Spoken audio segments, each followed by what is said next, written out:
Good day, everyone. Welcome to the International Conference on Human Mobility and Climate Action. My name is Katrina Guanyo and I will be facilitating this parallel session.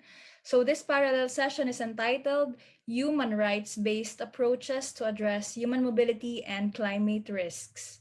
In migration governance, we highlight the protection of rights and welfare of our migrants. In fact, one of the United Nations core conventions is the International Convention on the Protection of the Rights of All Migrant Workers and Members of Their Families. Now, with the ongoing climate crisis, people move as a response or in anticipation of climate risks. Throughout the migration cycle, climate migrants also face potential risks, whether they move within territories or cross-border. To elaborate legal frameworks for human rights-based approaches for environmental or climate migrants, may I call on our speaker for this afternoon, the Director for Human Rights Advisory Office of the Commission on Human Rights, or CHR, here in the Philippines, Attorney Gemma Parohinog. Also joining her in this session is Ms. Clarice Espinosa Fortaleza, the officer in charge of the Economic, Social, and Cultural Rights Center, also from the Commission on Human Rights here in the Philippines. The floor is yours, Attorney Gemma. Thank you, everyone. Distinguished guests, our organizers and friends, in behalf of Commissioner Gwendolyn P. Gana, allow me to present to you about human rights-based approaches addressing human mobility and climate risks. This is the outline for this discussion, so I'd like to start by providing a contextual background and the challenges in defining environmental migrants. Then I will show you how rights are affected by climate change and the consequent human mobility by reason of natural disasters. I will also provide how the rights of women and children are disproportionately affected by climate change and how many thematic human rights issues are affected by climate change. I will also provide a discussion on existing international legal frameworks that seek to address the problem of climate change and the consequent human migration. Finally, I will also present on the gaps on the implementation of these legal frameworks, followed by our recommendations and the conclusion. As a contextual background, we know that human mobility may be forced or voluntary, temporary or permanent, or it can be internal or international. There are various interrelated causes, but it is now globally recognized that environmental and climatic factors are considered major drivers of migration. The adverse effects of climate change can now be felt even more now apparent that global warming is now greater than the average and is being experienced in many regions of the world. Changes in our global temperatures have profound effects on livelihood, health, food security, and human settlement, among many others. This also indicates that more population movement is expected and will be more frequent. The marginalized and vulnerable, especially those living in some of the most fragile and conflict-afflicted countries, are often disproportionately affected in cases of migration, displacement, and disasters. According to a report from the Internal Displacement Monitoring Center, in 148 countries and territories, there are already 17.2 million new displacements associated with disasters alone. In Asia and the Pacific, many studies revealed that developing countries therein will be most vulnerable to climate change because of geographical setup being mostly small island countries and with low adaptive capacity, consisting mostly of vulnerable population groups. The Philippines is one of the most natural hazard-prone countries in the world. 4,439,000 persons were displaced by disasters in 2020 alone. Evidently, the impact of Typhoon Haiyan in 2013 can still be felt by the affected communities. For the past 2 decades, the Philippines have been identified by the Global Climate Risk Index, or the GCRI, as among the top 10 countries most affected by climate risks. In fact, In 2017, the World Risk Report, the Philippines is the most vulnerable country to climate change, and that is attributed to the country's geography, having about 7,641 islands. It can therefore be expected that environmental migration will increase not only within the country but also beyond our borders. Well, there is no single definition of environmental migrants. The International Organization for Migration, or the IOM, referred to them as persons or group of persons who, for compelling reasons of sudden or progressive changes in the environment that adversely affect their lives or living conditions, are obliged to leave their homes or choose to do so, either temporarily or permanently, and who move either within their country or abroad. In this context, environmental migrants can be internally displaced persons who, technically according to the guiding principles on internal displacements, are persons or group of persons who have been forced or obliged to flee or to leave their homes or places of habitual residence, in particular as a result of or in order to avoid the effects of armed conflict, situations of generalized human rights violations, or natural or human-made disasters, who have not crossed an internationally recognized border. Environmental migrants may also be considered as a refugee only insofar as the crossing of international borders is concerned. But what needs to be emphasized is that environmental migrants may be forced to leave their habitual residence or voluntarily do so, either within their country or abroad, whether temporarily or permanently, due to environmental factors, whether involving disasters or calamities which may be natural or man made. I will now discuss the rights affected by climate change and human mobility by reason of natural disasters. I will discuss the rights involved in this order. So, economic, social, and cultural rights. We have the rights of children, rights of women, and the conflict in the environment. According to the 2019 IPCC Special Report on Climate Change and Land, climate change has already affected food security. It has exacerbated risks to livelihood, biodiversity, human ecosystem health, infrastructure, and food system.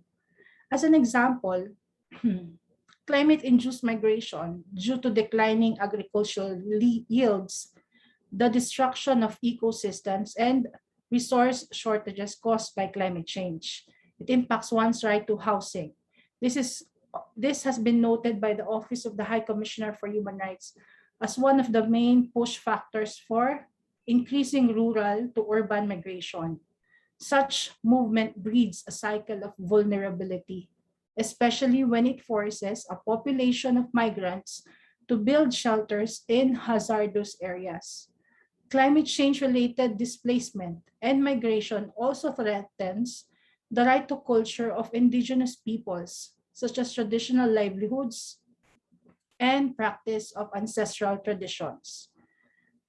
The National Inquiry on Climate Change, conducted by the Commission on Human Rights of the Philippines, cited cases of community witnesses from Aita Ambala tribe in Ifugao, where traditions have been abandoned due to extreme heat and the depletion of food and water sources from mountains and rivers. The loss of natural resources due to climate change is a loss of their heritage, further emphasizing that for indigenous peoples, their culture and lives are inextricably linked to their land. Rights of children. The report of the UN Office of the High Commissioner for Human Rights underscored that children are disproportionately affected by changes in their environment due to their unique metabolism, physiology, and developmental needs. The report further explained that during childhood, alterations to the social and physical environment can have far reaching implications for children's long term physical, mental, and overall quality of life. Last September 2019, child petitioners aged 8 to 17 years filed a landmark official complaint to the UN Committee on Rights of the Child to protect the lack of government action on the climate crisis. They alleged that member states' failure to tackle climate crisis constitutes a violation of child rights. Given the nature of the climate threat, children and their caregivers have no meaningful way of protecting themselves from dangerous situations which states and carbon measures have placed them. Children in the Philippines are vulnerable to impacts of climate change due to three interconnected factors. First, experience of distinct disproportionate harm from climate-induced changes in their environment, including impacts with potentially lifelong consequences brought about by vulnerability during their unique period of rapid physical and mental development between birth and the age of 5. Second, not all children are affected equally. Areas most exposed to the impacts of climate change frequently overlap with areas of high poverty, exacerbating inequality and further undermining the ability of poor children to cope and to take advantage of opportunities for their development. Climate change thus impacts Filipino children's right to health, life, adequate standard of living, protection from violence and conflict, and education. Moreover, unequal access to services experienced by children living in poverty, children living in rural locations, and informal urban settlements, children with disabilities, and children from indigenous cultural communities will increase even further.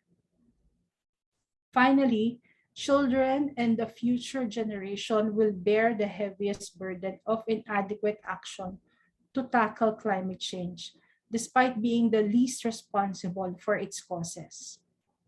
We'll go now to the effects that happen on the rights of women.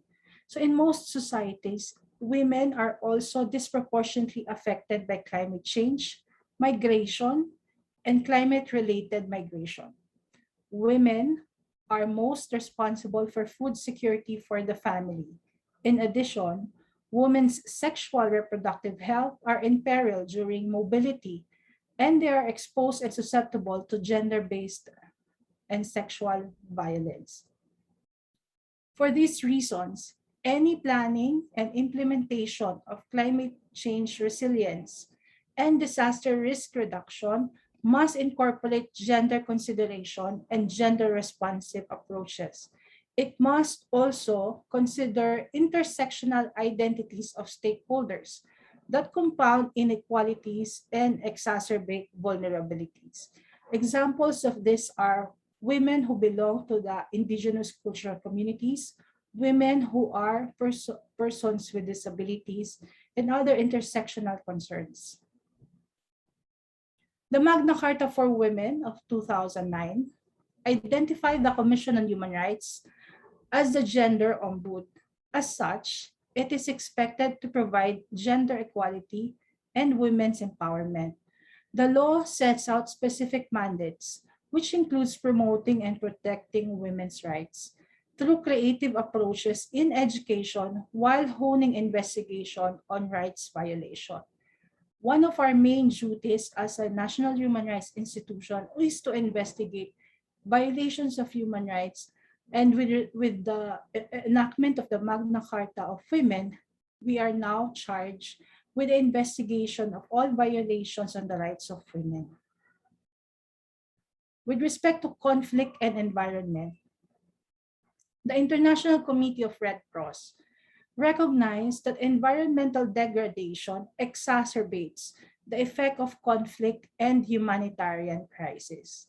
Likewise, wars and armed conflict similarly cause environmental damage and destruction. For example, contamination of land and water sources, deforestation, biodiversity loss. Studies have reported that the impacts of armed conflict and warfare go beyond human suffering, displacement, and damage to homes and infrastructures. The ICRC report likewise shared an alarming fact that 12 out of the 20 countries most vulnerable to climate change are also reeling from conflict. It asserts that natural environment has frequently remained a silent casualty of war. And when environmental degradation collides with climate risks, it compounds the challenges for people trying to survive in contemporary armed conflicts. This may result in the increase of movement of people, not only internally but also cross border. Notably, the international humanitarian law has provisions that protect the natural environment and can be divided into three main categories. First, those that directly address the issues of environmental protection. Second, the general principles of IHL that are applicable to environmental protection. And third, the provisions that can be considered to provide indirect protection to environment during times of conflict. So I will now discuss the international framework addressing climate change and migration. So speaking of international laws and legal frameworks, allow me to give you a short discussion of the existing legal frameworks that address climate change and migration. I have identified some of them in the list shown in this slide. First, the United Nations Framework Convention on Climate Change established an international environmental treaty that bound member states to act in the interest of human safety, even in the face of scientific uncertainty. The objective of UNFCCC was to achieve the stabilization of a greenhouse gas concentration in the atmosphere at the level that would prevent dangerous interference with the climate system. The Paris Agreement, on the other hand, is a legally binding instrument on climate change, which the Philippines has also ratified. The Paris Agreements provide a framework for financial, technical, and capacity building support, recognizing the varying needs and capacities of countries from one another to address and meet the commitments under the agreement. Article 4, Section 2 of the Paris Agreement states that each party to the Paris Agreement shall submit its nationally determined contribution or NDC. The Philippines submitted this on 15 April 2021. It conveys the country's progressive climate change mitigation commitment and adaptation challenges and requirements, including addressing residual loss and damage in pursuit of low carbon, sustainable, and climate and disaster resilient development. We also have the framework principles on human rights and the environment. We can glean from the first two of the 16 framework principles the connection between respecting, protecting, and fulfilling human rights and a safe, clean, healthy, and sustainable environment. Part and parcel of respecting, protecting, and fulfilling human rights is to ensure a safe, clean, healthy, and sustainable environment, and vice versa. The 16 framework principles also provides that decision making related to the environment should be inclusive and participatory, and that there is access to effective remedies for violations of human rights and domestic laws relating to the environment. Specific to human mobility, there are provisions that also recognize that states should cooperate with each other to establish, maintain, and enforce effective international legal framework in order to prevent, reduce, and remedy transboundary and global environmental harm that interferes with the full enjoyment of human rights, and take additional measures to protect the rights of those who are most vulnerable to or at a particular risk from environmental harm, taking into account their needs, risk, and capacities. Next, we also have the Sustainable Development Goals. The SDG, as an offshoot of the Millennium Development Goals, is a set of 17 goals intersecting various interrelated human rights concerns. But at the center of all these goals is the environment. Nature is rich resource and provides for a wide range of products and services that are closely linked with and directly impacts human rights. It is not only a source of food and livelihood, but is also as essential to economic rights. While environmental factors are major drivers of migration, migration can also be a potential adaptation strategy for communities and a way to build resilience. Hence, the SDG framework is a blueprint in mainstreaming greening migration governance in policymaking and program development and implementation by ensuring that environmental considerations are integrated into operations. Next, we also have the Global Compact for Safe, Orderly, and Regular Migration. This is the GCM. GCM is the first intergovernmentally negotiated agreement covering all dimensions of international migration in a holistic and comprehensive manner. The declaration covers and recognizes the need for a comprehensive approach to human mobility and enhanced cooperation at the global level. At the core of the GCM commitments is the protection of the safety and dignity of human rights and fundamental freedoms of all migrants, regardless of their migratory status and at all times. The GCM also emphasized the importance of access to effective remedy in the context of and seeing how climate change has tangible negative impacts on the full enjoyment of human rights.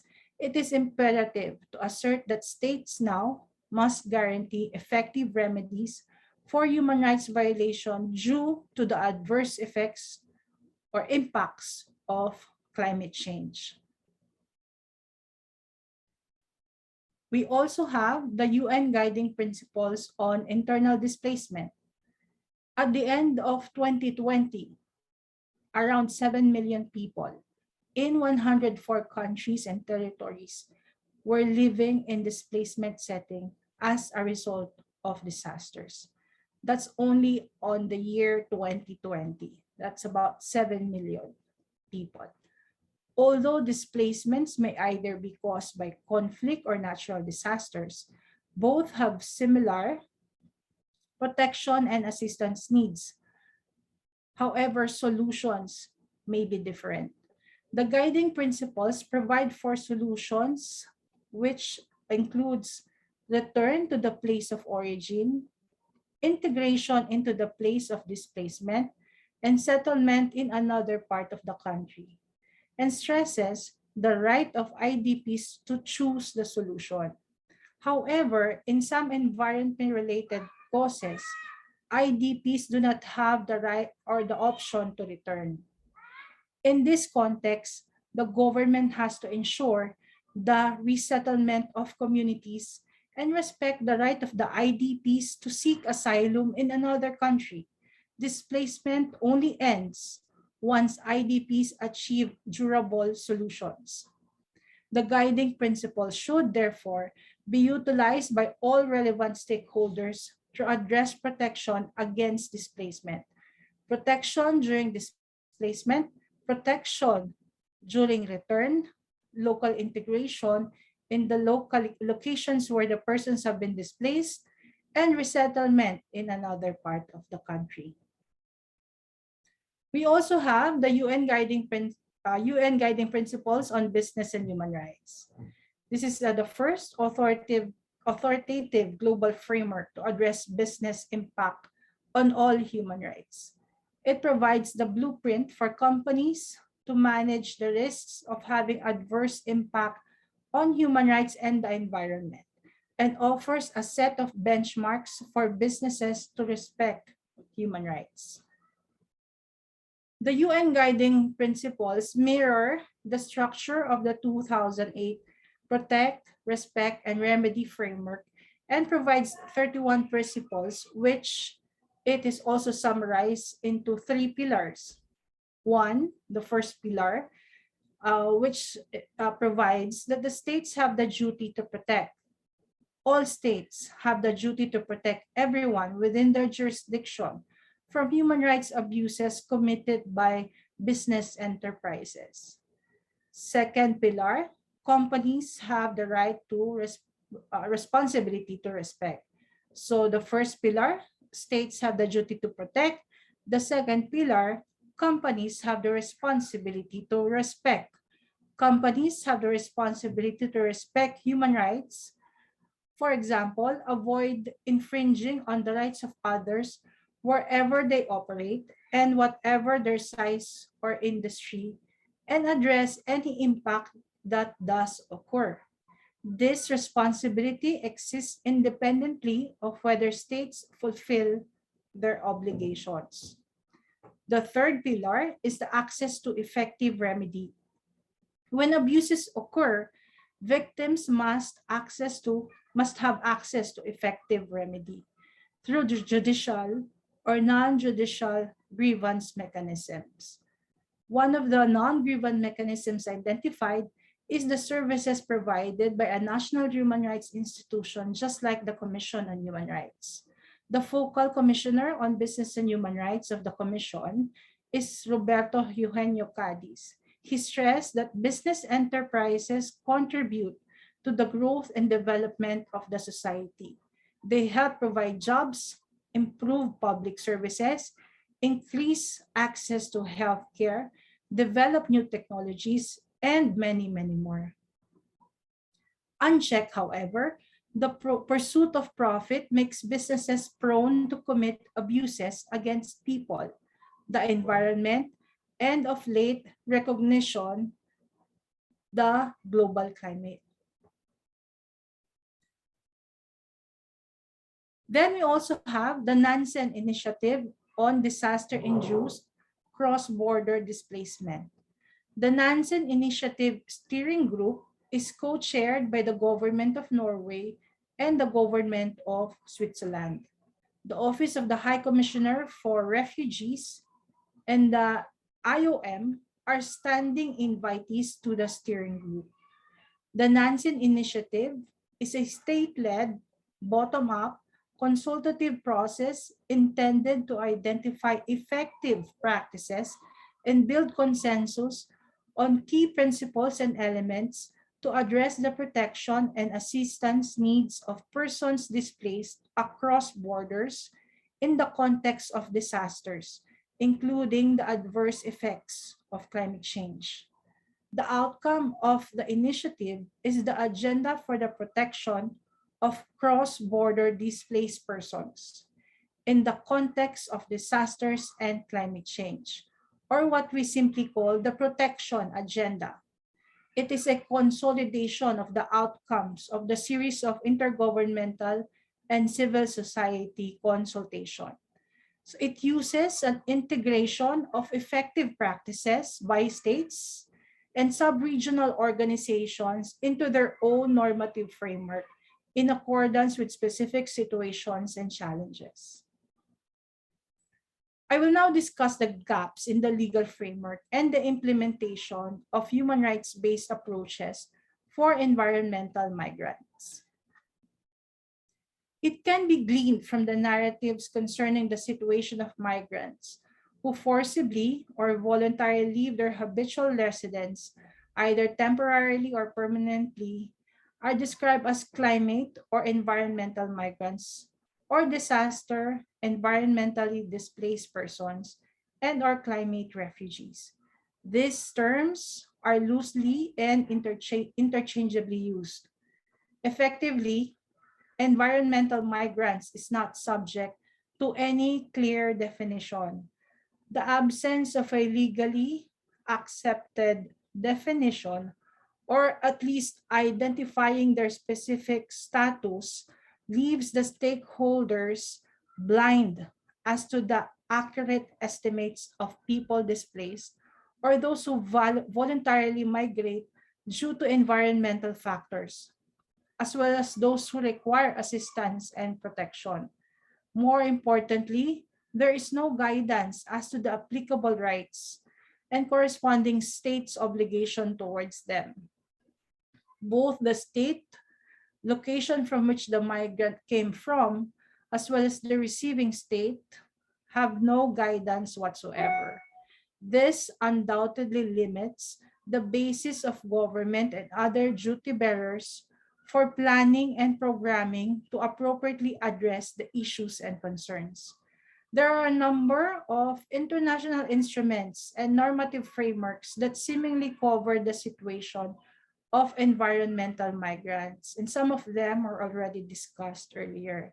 And that would provide guidance to government as well as humanitarian actors. However, the instruments that address climate and environmentally induced migration remain dispersed and inadequate. In fact, in the context of protecting and promoting the rights of the refugees or internally displaced persons, as already discussed, environmental migrants may not be completely covered because of the technical definitions provided therefore. While there is much research and discussions on how natural disasters and environmental degradation affect migration, environmental migration is discussed in the silos of climate change debates and development agenda. As IOM highlighted, the complexity of the phenomenon and the diversity of individual situations makes legal codification, which must be guided by clear-cut categories, particularly difficult. Regional and international cooperation and support are needed to contribute in promoting and amplifying existing and emerging environmental migration issues and bring them to visibility. The agenda should focus on identifying relevant rights, the corresponding obligations of the states in this context, and addressing the adverse impacts of the specific environmental situation. It should not, however, lose focus on preventive measures. Interestingly, a panel of international criminal and environmental lawyers from around the world have drafted the legal definition of ecocide and proposes its inclusion in the Rome Statute as the fifth international crime alongside genocide, crimes against humanity, war crimes, and acts of aggression. For our recommendations, there is a need to magnify the impacts of environmental events on human mobility, and we appeal for policy responses to address human rights issues surrounding the environmental migration scenarios. And then to this, the CHRP recommends the following. We recommend that we amplify environmental and climate-induced migration concerns and mainstream the same in policymaking and advocacy efforts. And I thank CIFAL for providing a platform in discussing this issue. Number two, building data sets and disaggregating the relevant data as to age, gender, disability, or ethnicity on the connection between migration and climate impacts to build towards scientific, evidence-based, and inclusive policy recommendations. Third, we also recommend that we strengthen the strategies on disaster risk reduction, climate change adaptation, sustainable development, and resilience implication to reduce potentiality of migration.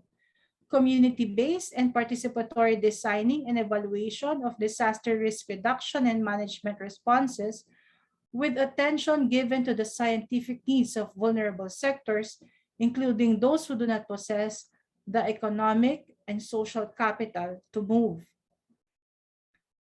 We also recommend the building and strengthening partnerships to address diverse and intersectional challenges of migration, tapping technical experts, international and national organizations, the disaster risk and reduction management mechanism, policymakers and legislators to develop and adopt clear and implementable objective standards for corporate reporting on human rights in the context of climate change, while ensuring coordinated and coherent approaches to address the challenges. This may be part of our National Action Plan on Business and Human Rights. This is something that the government still has to develop and adopt, and maybe we can also recommend the inclusion of the concerns of environmental migrants, specifically those from rural to urban areas. We also recommend human rights-based climate action. Um, we also recommend that human rights-based climate action should be transparent and accountable, sustainable, evidence-based, and non-discriminatory in nature, ensuring the access and participation of vulnerable groups. And finally, adoption of one or more accessible accountability mechanisms that provide an effective and responsive remedy that can easily be accessed by those affected by climate change. Again, we stress the need for having remedial mechanisms for those affected by climate change. As a concluding note, the numbers of internally displaced and those who voluntarily migrate due to natural disasters are indisputably increasing. While environmental migration has a variety of immediate and long-term consequences, it exacerbates pre-existing vulnerabilities and potentially creates new risks for both the migrant and the people at the receiving location. Climate mitigation actions, strengthening disaster resilience necessitates addressing access to basic economic, social, and cultural rights. For example, the right to food, water, adequate housing, livelihood, education, and basically sustainable living condition. And through gender responsive and inclusive participatory planning and adaptation. The commitment to national development priorities cannot fully be realized without solidifying the commitment to climate justice. There's also a need to recognize that environmental migration can allow people to build resilience. Hence, it is really imperative to understand the complexity of human mobility in the context of climate change now more than ever, so we can give a human face to climate change debates. Let's grab this opportunity to collaborate and work together to make the nexus of migration, environment, and climate change more visible for the formulation of effective and immediate response, as well as mitigating measures to prevent further degradation of environment leading to unwanted migration. So with that, I thank everyone for listening attentively to our discussions, and we hope to have a very invigorating open forum after this now, basically now. So thank you again, everyone. Thank you very much, Attorney Gemma Parohinog. Thank you so much for such a comprehensive discussion, a presentation on human rights in relation to migration and climate change. Migration, indeed, in itself, it's already a complex phenomenon, and what more is climate migration? We recognize that, migration is not just does not have a linear relationship with environment alone, but it also intersects and acts with other drivers of migration. And so I actually like to particularly mention how you highlighted the green migration governance. So I think that's something that we can take note of and maybe recognize as we discuss further policy and program recommendations. So now for our question and answer portion, I hope our participants are ready with their questions. The floor is now open for our questions. So I see, okay, so I have a question it's directly sent to me. So, according to one of our participants, spatial location is critical for the urban poor. How do we ensure that government's climate strategies, such as relocation projects or climate infra projects, that result in displacement do not constitute a violation of the rights of the urban poor? For example, right to the city. So, similarly, can we use negligence perspective akin to planetary malpractice as legal remedy to public officers' failure to act to address climate change and or to respect human rights? Attorney? Thank you for the question. Actually, the Commission on Human Rights we're also involved. Our office in particular is also involved in developing measures, legal measures, for protection for those that have um, concerns with respect to housing. No, in particular, we're mostly concerned also with those who have no homes actually in times of pandemic.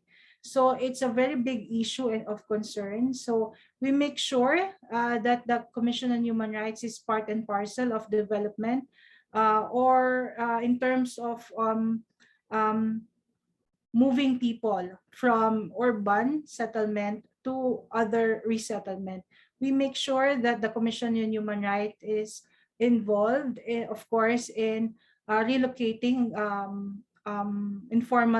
informally settled people. So we also make sure that their rights are protected. We make sure that wherever they are resettled, they have access to education, they have access to livelihood. If ever there are concerns, the Commission is open to discussions.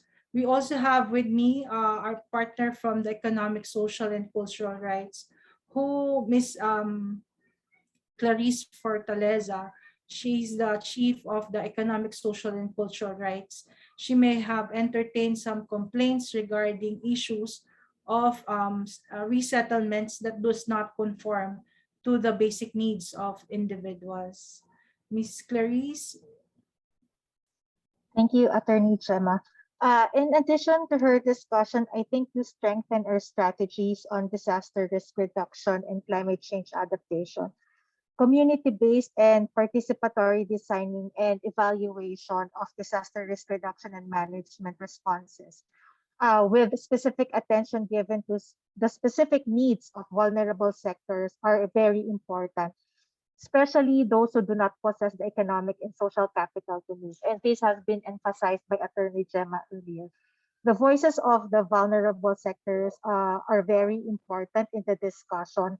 And while this may actually result in a wide range of views from the different sectors, it is important that collaboration with the public and other concerned stakeholders are always on the table for discussion. And this will actually result or will develop more substantive decision criteria, outcomes, and alternatives. Thank you. Just to add to that, whenever there's a conduct of for example, relocation from urban settlements to other sites, the Commission on Human Rights should be invited in pre-demolition processes to basically represent the voice of those who will be resettled, especially concerns among issues within the location for resettlement. So we make it a point that those who will be resettled will be able to address whatever concerns that they may need in their new locations. Thank you very much, Attorney Gemma, and also Ms. Clarice for that very comprehensive discussion. Of course, we want to really discuss and maybe, of course, ensure that we have dignified resettlement and relocation planning for our climate migrants. May they be in rural or urban areas, or may it be cross-border or within territories. So thank you for that question as well. So we also have another question here from our participants in the chat. So they're asking, are there any countries which demonstrate good green migration governance? Ms. Clarice, you have in your research any countries who demonstrate good green migration governance? You're on mute, Ms. Clarice. So far in our research on business and human rights, we have not yet noted any good practices or the countries that have exemplified green governance. So that's insofar as the ESCR Center is concerned. Thank you, Ms. Clarice. I think that's a very challenging question to answer, because when it comes to migration governance, we're not just talking about countries of destination. We also talk about countries or even areas of origin. So yes, so that's quite a challenge. Okay, so we have another, maybe we can entertain one last question. So one of our questions here, in the Philippines, how does the government ensure that human rights are protected in resettlements? Okay, I think this was okay, in evacuation areas. So resettlements and relocation sites were already answered earlier. So maybe we can respond to how does CHR maybe play a role in addressing the human rights or ensuring human rights and protection of our migrants in evacuation areas or temporary relocation sites.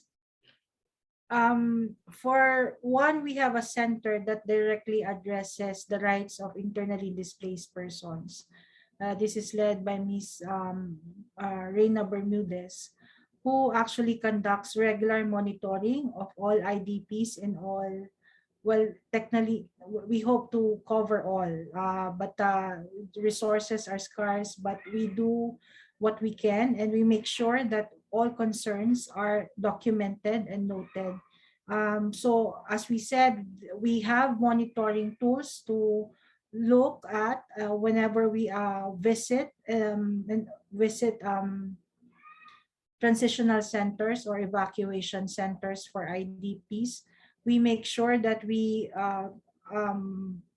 document whatever concerns that they may have, and we talk to duty bearers, the local government, and both also the national government, in order that they may be able to fully address the concerns of the internally displaced persons.